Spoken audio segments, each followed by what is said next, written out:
সসম্মানে মাননীয় প্রধানমন্ত্রী বাংলাদেশে আসবে এবং বাংলাদেশের লক্ষ কোটি মানুষ হাসবে, এটি আমরা বিশ্বাস করি।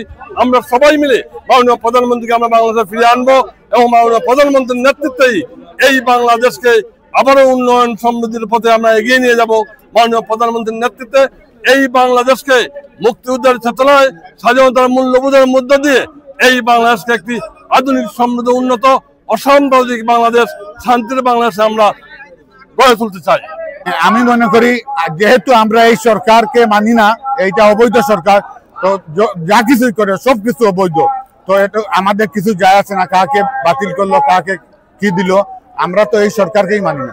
আওয়ামী লীগের ডাকে বঙ্গবন্ধু প্রেমিক এবং জননেত্রী শেখ হাসিনার সর্বস্তরের কর্মীরা আজকে বাংলাদেশ হাইকমিশনের সামনে সমবেত হয়েছে। আমাদের দাবি একটাই, আইসিটি নামে ক্যাঙ্গারু কোর্টের মাধ্যমে বিচারের নামে যে প্রহসন করা হচ্ছে, আমরা তার তীব্র প্রতিবাদ জানাই।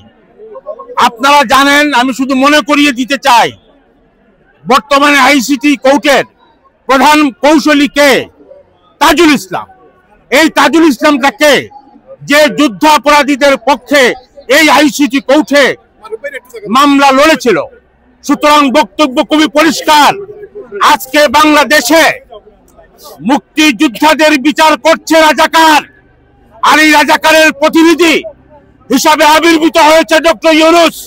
হচ্ছে যে আইসিটি যে ট্রাইব্যুনালটা হয়েছে বাংলাদেশে, ইউনূস সরকার, এটা হচ্ছে অসাংবিধানিক এবং অগণতান্ত্রিক, যার কারণে আমরা এখানে ওদের সাথে একত্রতা পোষণ করছি।